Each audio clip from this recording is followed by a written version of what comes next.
Welcome to Booking It. Today's episode will be the Wingfeather Saga, looking back.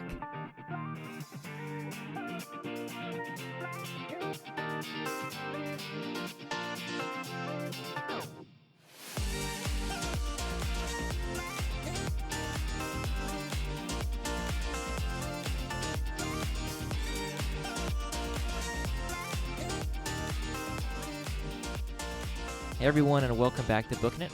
I'm, of course, your eloquent host, Cooper Cobbs, and joining me today are two fine fellas, very, very fine.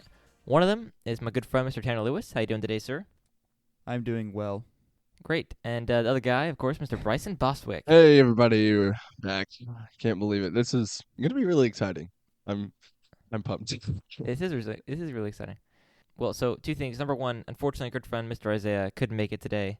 He had some work duties to attend to, slaving away for Chick-fil-A, and so he couldn't be here, unfortunately. Yeah. But we also are recording this over phone call and individually, which means that we're not all in person, which we have been for basically this entire semester. So, yep, it's exciting, but also we'll see if it works out fine. Incredibly saddening at the same time. Incredibly saddening. It is. It's always more fun when we're together. But all right, so today, guys, we're going to be doing our looking back episode. And for those of you who are new to the podcast, basically anytime we do a huge series, a read through Lord of the Rings, Wingfeather Saga, something like that, we do a looking back episode. We kind of review what we thought was going to happen, our expectations, see if we had anything surprise us, anything didn't surprise us, favorite moments, favorite characters, things like that. So we're going to be doing a looking back episode today, and then we'll hopefully do an episode on the Wingfeather Saga animated series, hopefully soon. Yes. So today we're going to start by answering some of our patrons over at patreon.com/bookinit, some of their things they want us to discuss, and then we'll move on to our general, what we thought was going to happen when we read the Wingfeather Saga, and did that actually happen.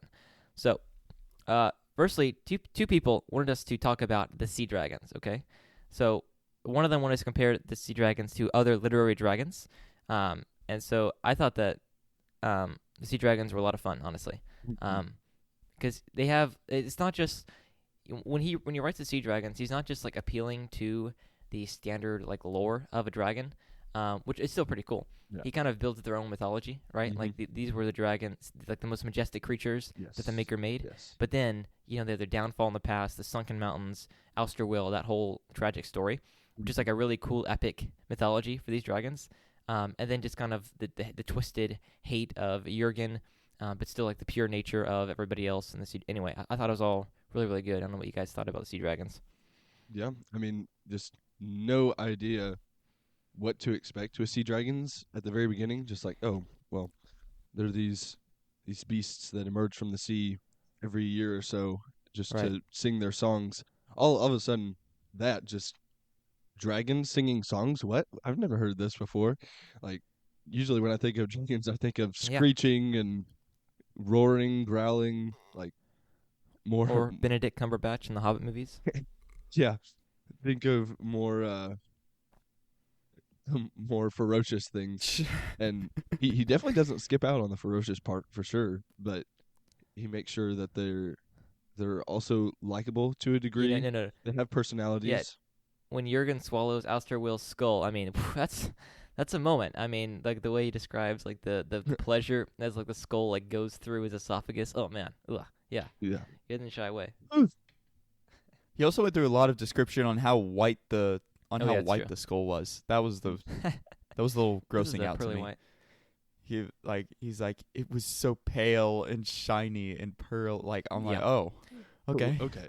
I also love like this. Yeah, sure. I also love the idea that kind of like the New England whaling economy that was going on, kind of like the 1800s. Yes. We kind of have something similar with the sea dragons, to where it was this thing kind of in the recent past where people would go out and kill these majestic sea creatures, right? And now whale's a bit different, I guess. We can talk about like ethics and morals when it comes to those things differently. But I love just the added piece of world building, because obviously when you have a sea dragon that is like beautiful and has desirable things, there are going to be sailors who are going to go out and get them. So it makes logical sense, and it's a great way to kind of outfit the world and obviously add great a great character moment with Poto, whose character arc is very, very good. Yeah, it just makes the world a whole lot more real because that's totally something that would happen to any majestic beast like that. Mhm. So this patron also wanted to talk about just how creative Andrew Peterson was, especially when it comes to like other quote unquote like common tropes of dragons and how we kind of didn't really talk about use those. And she mentioned Aragon. I have not read Aragon. Have you guys read any Christopher Paolini at all? No. Not Yeah. I. Can't say that I have. Oh well. I think that's because it looked very common tropey, and I don't know. I know that Aragon is kind of glorified in like our circles because hey, he was a homeschooler and a teenager, and he wrote a fantasy novel and got it published. That's really cool. And so I get that. But also, yeah, I don't know. His story just seemed kind of derivative, so I never bothered with reading it. But hey, I'm glad that Andrew Peterson was not derivative with the sea dragons because they're really cool. And I mean, gosh, I'm sure there are other stories with sea dragons. I can't think of any right now, but these are really cool dragons. So, 2 thumbs up for me. Yeah. And then one more thing about the sea dragons. Another patron wanted us to talk about just kind of how they don't forget like their grudges, against Elsterwill and Poto, and then how they kind of like just become regular dragons at the end. That was interesting. Yeah. Yeah. What were you gonna say, Bryson? I get it. Yeah, like they have this long memory of times long gone, and it sticks with them. It influences every decision they make. But then, later on they're just like, okay, we'll help you. I don't know if it was like they remembered past what Elsterwill did and like the fellowship they had with Gladys and Dwayne before then. Said it backwards, Dwayne and Gladys. Or if they just forgot. even Adam, guys. Yeah, can't do that. But just like, did they remember past that, and Jurgen just wasn't willing to remember the times before the bad times, or did they just maybe they didn't come until later? I don't know. Maybe they were Jurgen's offspring of after the fall. I don't know. What do y'all think? Yeah, that's a good point. I never thought about that. It definitely seems though that Jurgen just is not willing to give it up. I mean, all the other sea dragons don't seem to be as malicious as he is, right?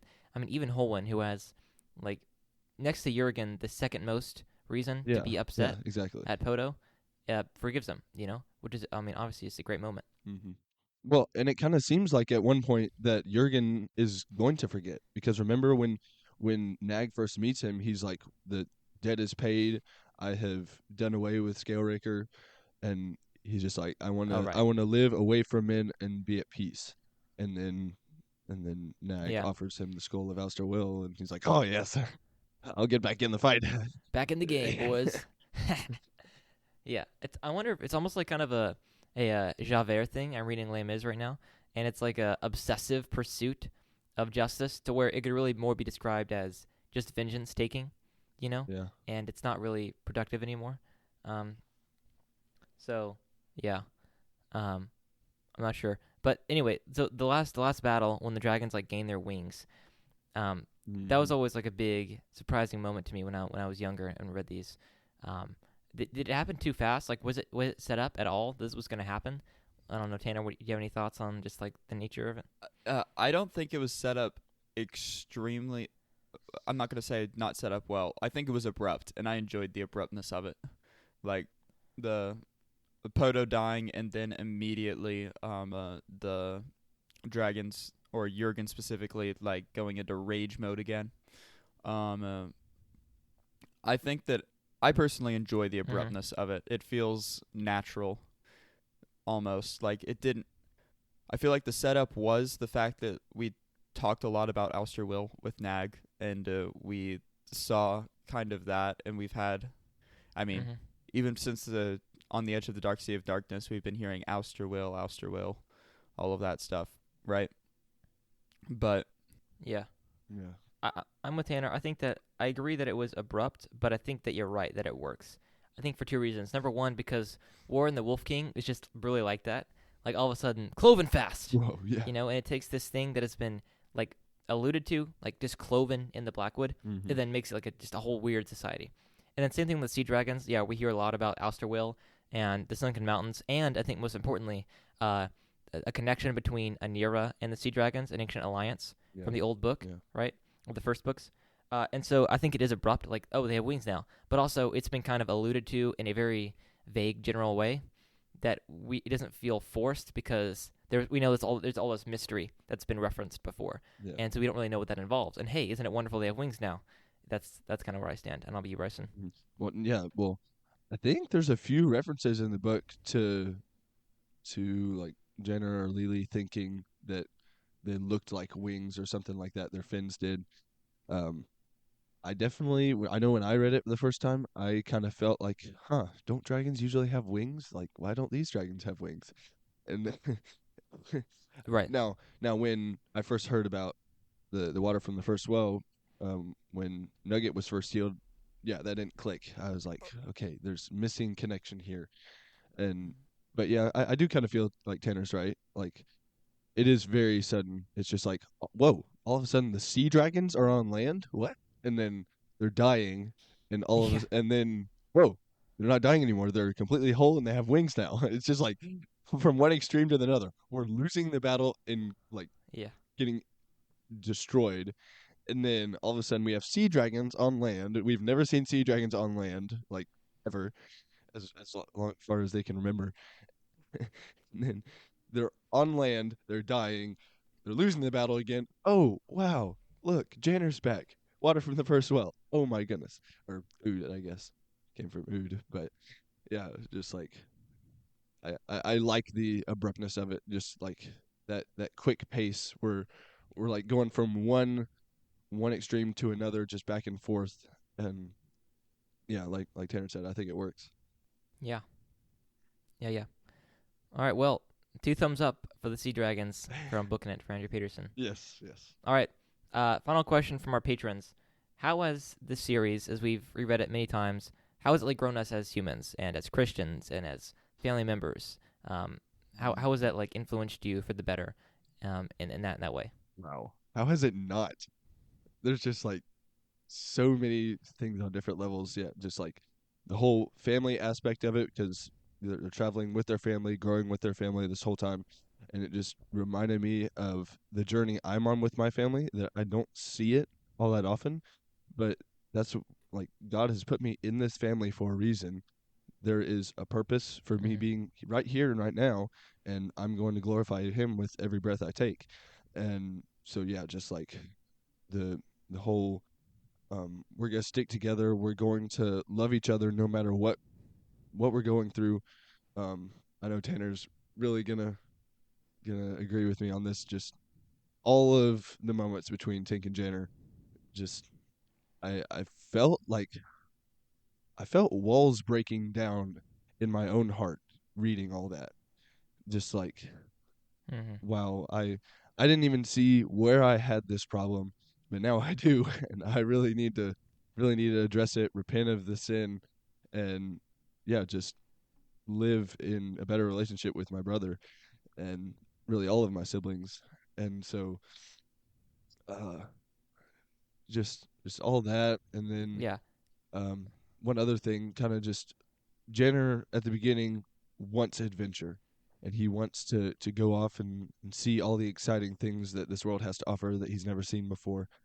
I can identify with that. I can't say I used to, I kind of still do, but I've always wanted to see those exciting things and have the amazing experiences. And it's cool to see them through someone else's eyes. But also to just like remember that, yeah, God has put all these things in our world to enjoy, to give thanks to Him for the wonders He has made. But like, that's not our purpose to go and explore. Our purpose is to glorify Him. Like, no matter what we explore, no matter where we go, we're always gonna feel empty without Him. And yeah, I mean, there's so many other things throughout the books that I could talk about, but we just don't have enough time. Wow. That's great, Bryson. I was going to say, speaking of what you said about like making Jenner, like his story making you re-examine your own life, I think that is really what we talked about last episode with just like what happens with great fiction. Yes. You don't read this book and see all of the good attributes of Janner and think, man, I'm all of those. I know. And then look at the bad attributes and be like, man, thank God I'm not those attributes. Yes. You look at Janner and you're like, man, I see Janner in me in every single possible way, Mhm. both the bad and the wrong. I've often heard it said that like people should read Pride and Prejudice and like assume you're one of the bad characters needs to be fixed. You know what I Mhm. mean? Yeah. Instead of just like the characters at the end of the story. Yep. And it's so true. It's like what Janner's story does. It allows us to reflect upon our own journeys, while still rooting for a kid who is on the right path, who is trying to do the right thing, but also has really flaws he needs to work through with the Maker's help. And I think we can definitely learn from that. Yeah, incredibly relatable character.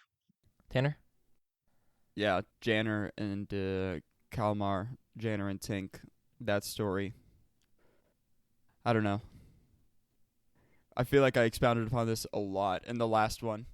Powerful, man. Powerful. And Yeah, we like, kind of did.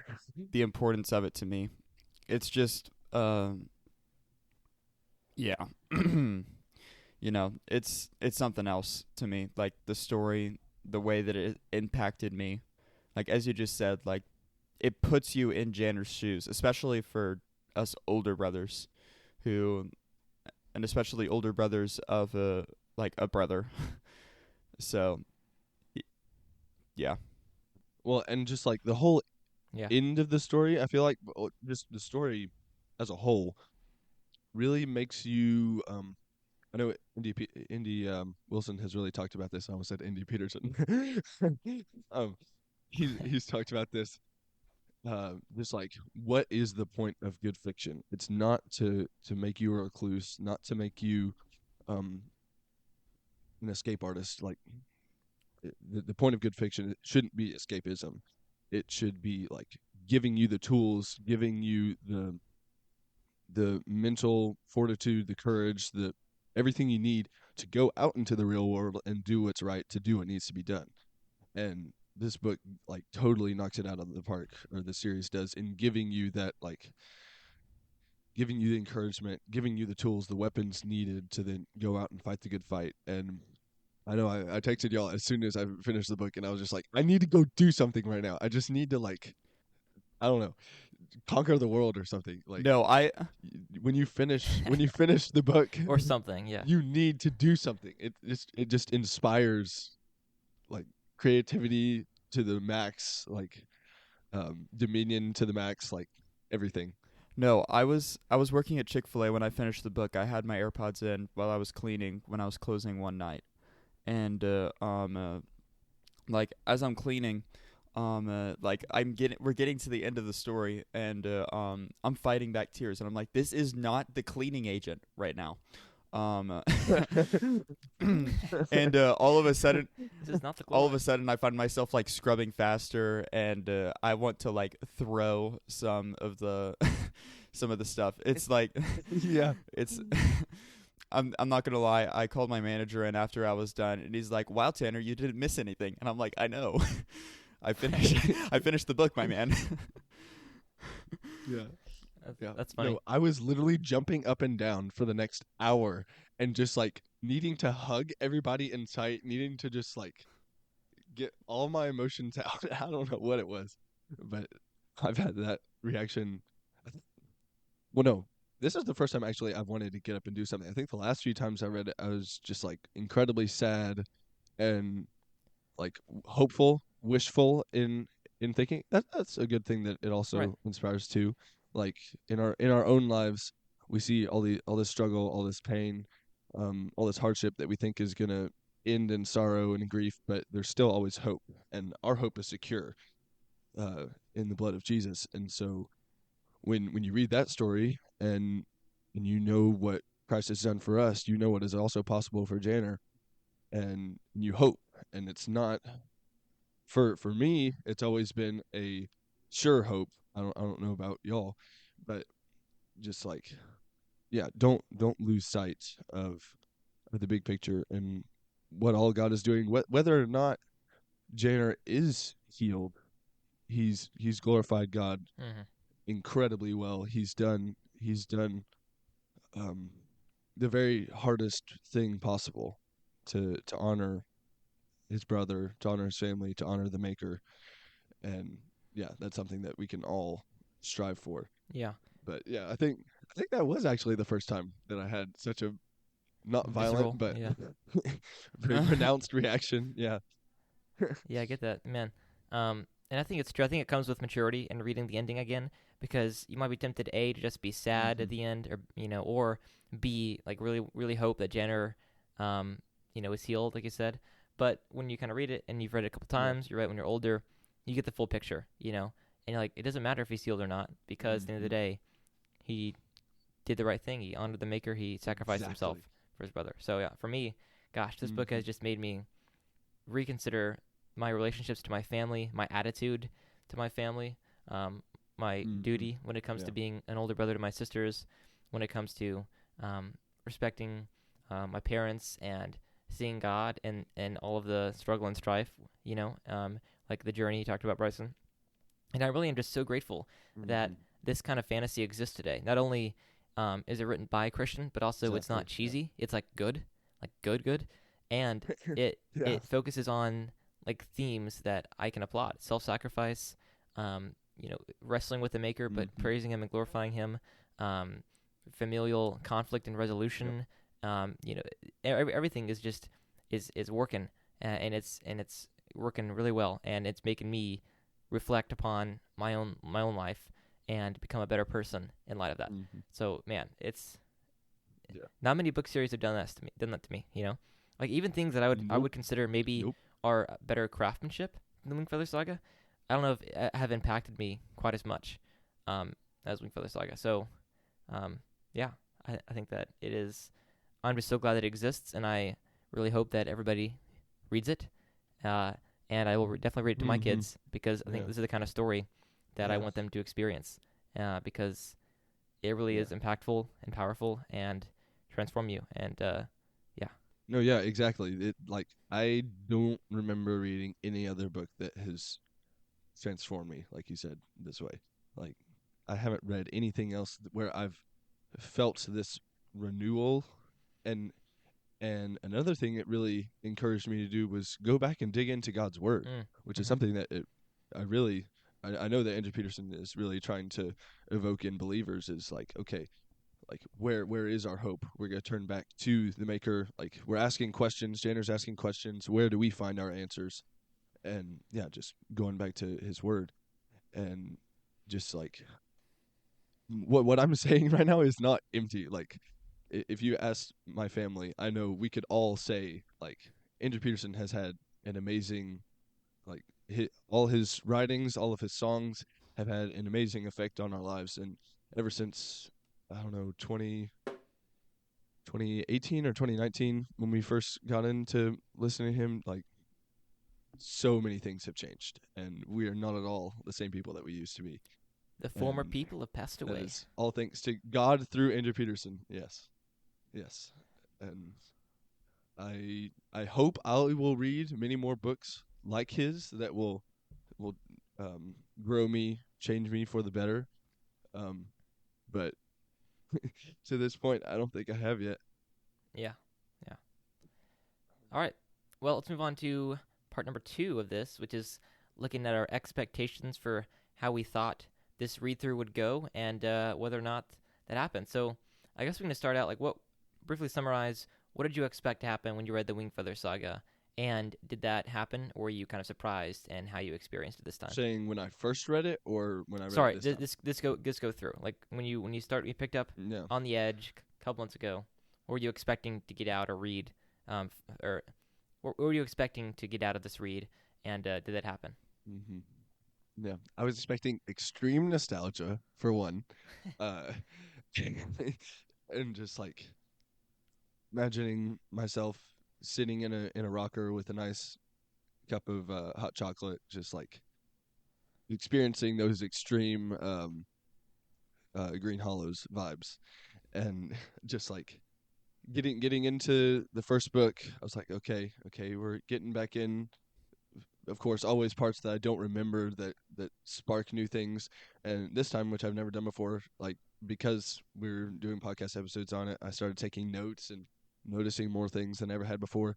Um, but I do feel like I was kind of reaching ahead for the next thing a little more than I wanted to. I was like, okay, I got to this part now.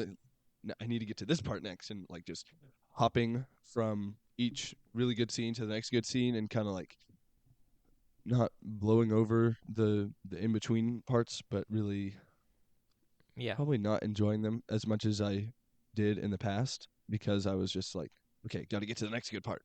And yeah, I was that's impatience in me.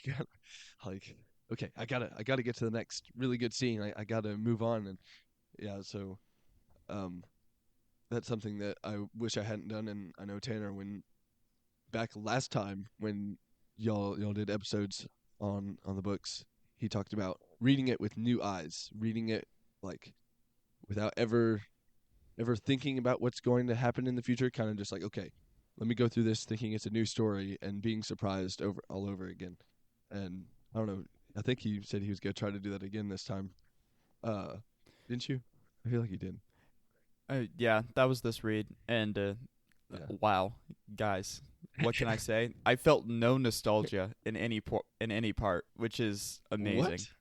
What? Was Wow. that a good thing or a I bad know. thing? It's an amazing thing. I didn't Is it? Yeah. like Didn't cloud your It- judgment? it didn't cloud my judgment, and it was better without any nostalgia. Like, Wow. yeah, Good for you, man. I'm glad. yeah. I mean, What it's I true. did Like, not happen for if me. something is only good because of nostalgia, I mean, there are many things. I mean, when we watch our parents' favorite movies, sometimes it's like, no. Why would you say it was good? And other times it's like, wow, that was actually really good.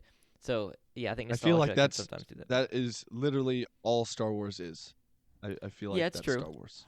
You're kind of right, but No, you're wrong. No. I knew it. I knew you were about to say something. I mean, look, here's the deal. I think they work for kids though. Like I think that I could show a 7-year-old A New Hope for the first time and he'd love it. And so Yeah. he didn't have any nostalgia to work on. But Mhm. I agree. As you get older and you watch him again, you're like, okay, yeah, that. Yeah, But- I love this part. Yeah, I'm getting back into it on my old groove, good old days. Yeah. Well, that and being more mature and realizing that these stories aren't incredible. Like grow up. But yeah, okay. Well, I Well, know. for me- Wow, Cooper, that is so harsh. Wow. I think. Look, I think that we. Okay, let me just go on a rant here. I think that we harm pieces of media when we assign things to them that they don't deserve. They're not trying to reach. Like, is Star Wars trying to be the greatest movie series of all time? Not really. What is it trying to be? It's trying to be cool, world building, and fun for kids. Okay, and if you're an Mhm. adult who has a war cave full of Star Wars stuff, I think you should grow up. I'm sorry. Like, I mean, there's so much Okay, out that's there. valid. That's and valid. That's not Star Wars. And Star Wars is fun. Like, I love Star Wars. And just as a piece of like movie making, I know it changed everything, and I have huge respect for it in terms of technical Mhm. value, in terms of the way it moved the ball forward in cinema, and that's all great. And I will show my kids Star Wars, and they will like it, and I will enjoy watching it again with them. But I don't think that no choice. you will. I know. You will like Star Wars, kids. I don't think that I will enjoy Star Wars though as much until I show it to my kids, and I get to introduce them to it, Yeah. because I don't think that really it's meant for that. So anyway, We'll finally that's get to my have rant. those moments that our parents have always had, showing us movies. Exactly. Yeah. Right. That they're like, this one's awesome. You got to see it. And we're like, what? Yeah. What do you mean, my parents? My father doesn't watch. My dad falls asleep Really? in every movie. Cooper, you ought to know this already. My dad Huh. can't stay awake through a movie, so he never has anything to show me. And my Stop mom making me laugh. doesn't. Y'all are making me cough. My mom doesn't appreciate anything that I appreciate as far as television goes, and so we just. Well, I end think up we all know not why. Tanner. watching. We all Yeah, know maybe why. with good reason. Maybe with good reason. Yeah. What Yeah. well, no, but she also didn't want me to I- watch A no. Quiet Place. Wait, hang on. All right. Okay. Well, let's get back to it. So for me, I was really just wanting to come back to the series, greeting some old friends, like entering back into the story, having loved it before, expecting to love it again, Yeah, same. just wanting to be welcomed back Same. into the world, And that really happened. It happened just from the get-go, on the edge of the dark sea of darkness. Really enjoyed it. more so than I had in the past, and really enjoyed the entire series. I'd say the biggest surprise for me though was just how much I loved Monster in the Hollows. For me, it was always like North of Eden was the second best after Warden. But I really, really enjoyed Monster in the Hollows and had misty eyes the entire way through listening to it in one day, and it was awesome. Mm-hmm. It was really good. So that was kind of the best Yeah. thing for me was just experiencing Monster in the Hollows again and just being welcomed back into the world and being challenged to become a better person as well, but just having fun hanging out with these characters in this world. Yeah, exactly. And I kind of feel like going through it this time, I looked at it a whole lot more. The way y'all were describing, kind of like, okay, we we start it we start it on the edge, and everything gets better from there. And I never really thought about it that way. I was just like, oh, it's one big story. We read each of the books in order, and yeah, just character progression. Things Mm-hmm. get more and more intense and complicated, and in the end, everything's resolved. And yeah, I definitely noticed it a whole lot more. Just like, okay, we started at the beginning, and it's fun, it's interesting, but it's still pretty basic. And then kind of character building, world building, all of that starts happening. And yeah, like you said, Monster in the Hollows just like blew me out of the water this time. I was incredibly surprised at how much I loved it. Just like not incredibly more than the others, but just it really stood out. And Mm-hmm. like I said, I think it's probably my favorite now, but just that's just because me personally, I've always wanted that feel of home and Mm. like Yeah, he having a captured it. community that I know, having a home that I'm rooted and grounded in, like yeah, just where like I can go to local restaurants and everybody knows me by name, or I can go to like tons of friends' houses and just spend the day for no reason at all, and just like yeah, having that sort of community, having that fellowship has always been something that I've really been drawn to. And so I think since that's kind of one of the main focuses of Monster in the Hollows, I kind of um yeah, drifted towards that and was attracted to that more than I kind of had been in the past. But yeah, overall I'm just amazed at how it keeps surprising me every time. Like Yeah. I think one of the main things I had forgotten this time was the whole plot about Alster Will. Like I'd completely forgotten that he was the old man in Castle Throg, and that he was the one that Bonifer had killed and thrown out of Throg. And I was just like, what, where, when did this happen? Like completely forgot about that storyline. And so yeah, that was fun and interesting to rediscover. But yeah, just Yeah.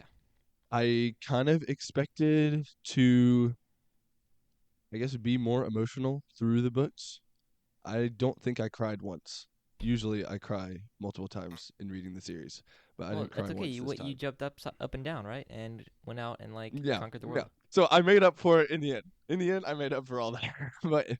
but reading through it, I was kind of like keeping my temper and making sure that I don't know.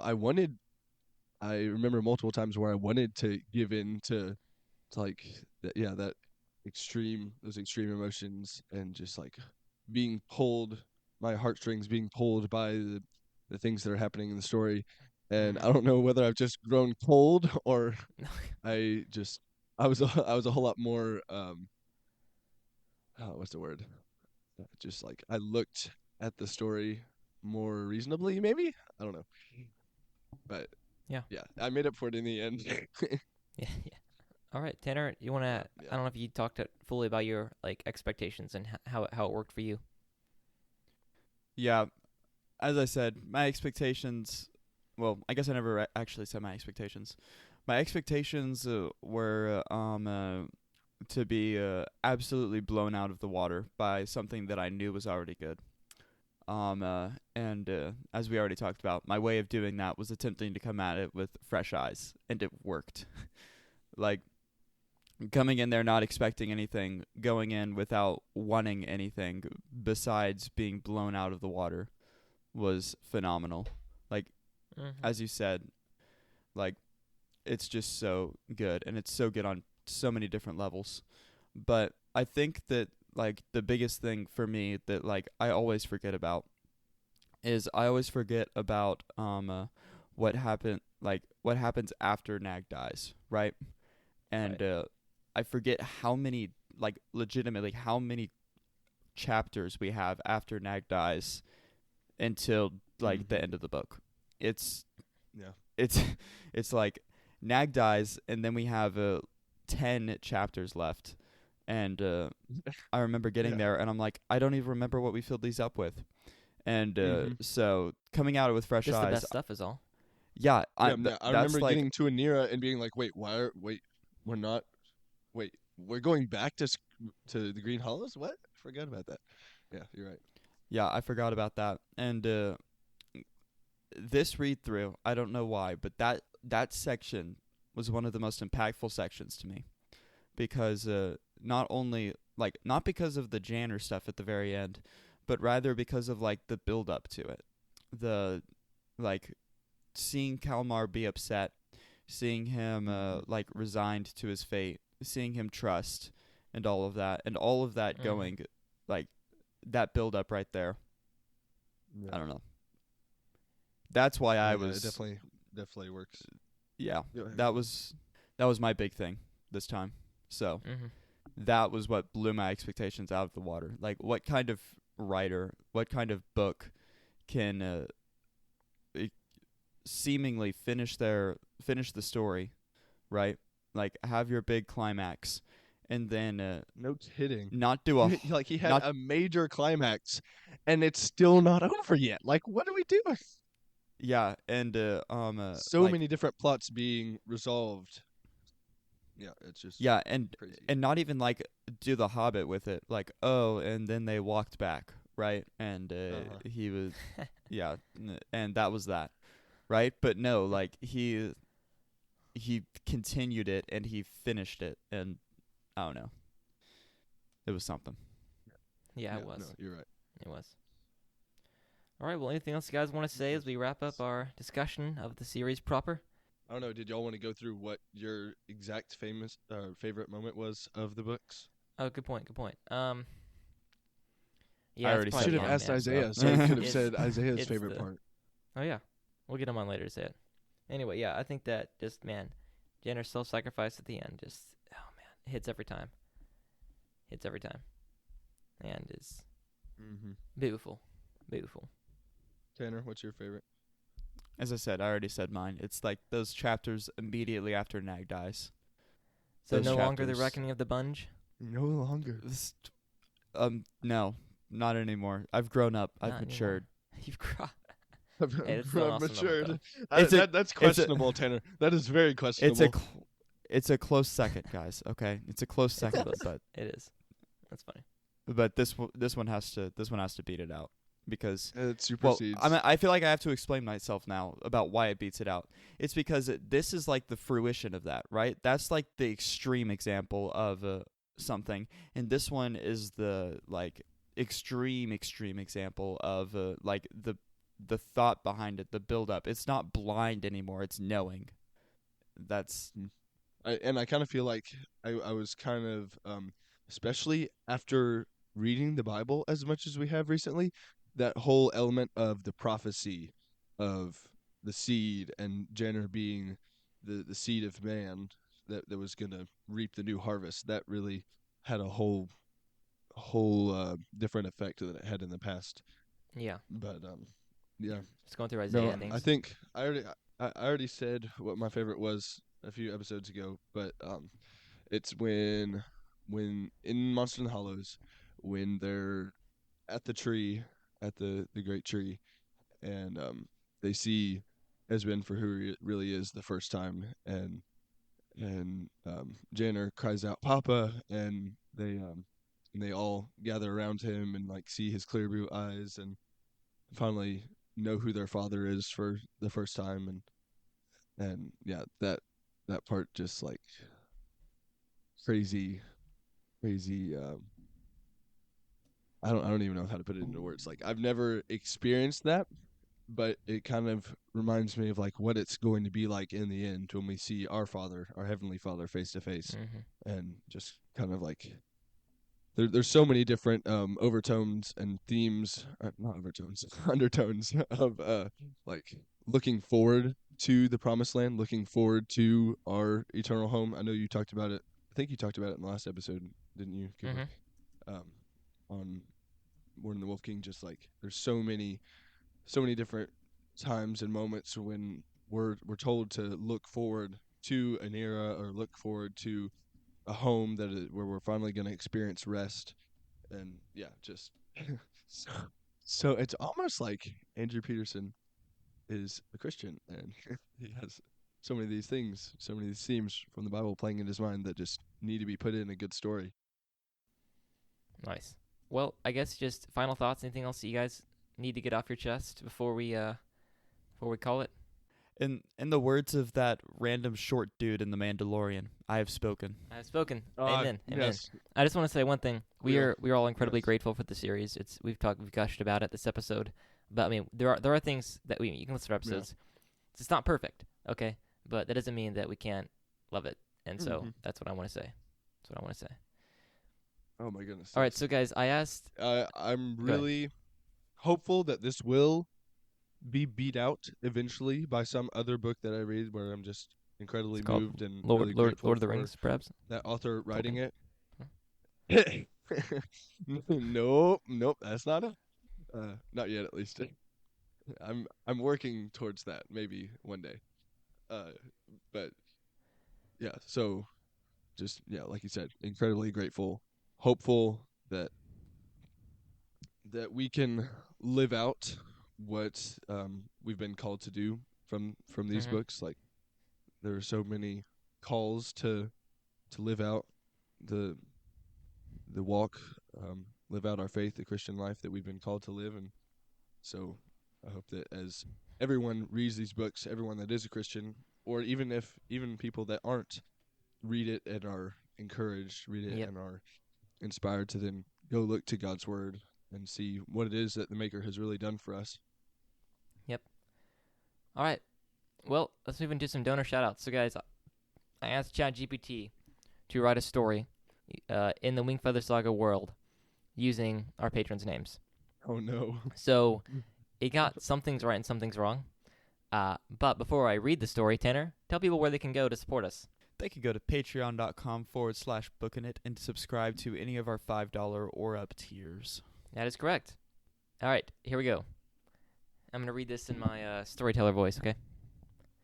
In the quiet town of Banrona, nestled at the edge of the iceberries, that's not right, in the world of Arawaya, the lives of Nana, Van Pappy, Wayla, Mike, Sylvia, Moses, Zara, Aunt Jenny, Uncle Sam, Mr. Mike, Mrs. Laura, Anna, Emily, Keenan, Howdy, Ginny, Mrs. Hall, Will, and Kara, and their peculiar friend named Wingfeather. What? What? Intertwined in ways that only the Maker could understand. My goodness. One crisp morning, the town was abuzz with excitement as news spread that the notorious band of Fangs, led by the nefarious Nag the Nameless, was advancing toward Banrona. Why is this exciting? Why? Okay. Here we go. Fear gripped the hearts of the townsfolk. Why did it say nefarious twice? Fear gripped the hearts of the townsfolk, but there was an unspoken assurance that as long as they stood together, they could face whatever darkness loomed. Nana, the matriarch of the Wingfeather family, gathered everyone at the Wingfeather cottage. We may not be mighty warriors, but we have something more powerful. Love, unity, and the strength of family, she declared, her eyes sparkling with a deep wisdom. Van Pappy, with his weathered face and a cane that had seen its fair share of adventures, nodded in agreement. We've weathered some storms before, and this one will be no different. We'll stand as one no matter what comes our way. Wayla, the youngest of the Wingfeathers. Not true. Okay. Clutched her violin tightly. Music has the power to heal and to inspire. Let us use it to lift our spirits and give us courage. The community united, and each family played a unique role in the defense of Banrona. Mike and Sylvia, known for their resourcefulness, organized the town's defenses. Moses and Zara, with their skills in herbology, concocted potions to aid the wounded. Oh, no. And Ginny and Uncle Scam and Sam, the skilled archers, stood guard on the outskirts of town. As the threat loomed larger, unexpected allies arrived. Mr. Mike and Mrs. Laura, skilled inventors from the town, presented a contraption that would surprise the Fangs and give the townsfolk an advantage. Anna and Emily, the Wingfeather's neighbors, joined forces with Keenan, Howdy, Ginny, and Mrs. Hall. Forming a formidable team, that patrolled the town's borders. Will, Kara, and their mysterious friend, known only as Wingfeather, emerged as the heart of the resistance. Wingfeather's peculiar abilities and keen instincts became a beacon of hope, guiding the townsfolk through the darkest hours. How come one of our patrons, someone who's not one of our patrons becomes the main character of this story? That's like irony. No, exactly. The battle raged on, but Put Miss Rona Jenny stood in there. firm. Put Miss Jenny in there. Yeah. Nana's words echoed in everyone's hearts, and the unity of the townsfolk proved stronger than any Fang attack. In the end, the darkness retreated, leaving the town untouched. As the sun set over Rona, a collective sigh of relief echoed through the air. The townsfolk, battered but not broken, gathered to celebrate their victory. Around a bonfire, with a Wingfeather cottage at its center, the community shared stories, laughter, and the bond that had seen them through the toughest of times. Nana looked around at the faces illuminated by the firelight and felt a deep sense of gratitude. We may be a small town on the edge of the ice prairies, but we are mighty in love and strength. As long as we stand together, no darkness can extinguish our light. And so, in the world of Airwire, the tale of Rona became a legend, a story of courage, unity, and the extraordinary strength that can be found in the most unexpected places. The end. Wow, Man, I had no idea where that was gonna go. Like I felt no dire or desperate situations from any of our. There was people. no I think- tension. I we think got writers' jobs I are know. safe right now, Make guys. way. I think they're safe. I think that they have. I think they shouldn't be worried yet. Those are my Yep. thoughts. No. No, like the fangs started coming. I was like, wait, we're never told how many there are, and we don't know if Nag is a dragon get the or if he's fangs. like, what? There's like 20. There's like 20 good guys, and then who knows how many bad guys. We're just assumed that the good guys are gonna win anyway. Anyway, yeah. Okay. No, it was good. It was good. All right. Well, hope you guys Like, enjoyed that we episode. could do better, but Yeah, we can do it's better. fine. Hope you guys enjoyed that episode. Tune in next time for an episode on the animated series of the Wingfeather Saga, hopefully. If not, it'll be Mere Christianity with Matthew. So that's what's coming up next. All right. Until next time, guys. Keep on booking it.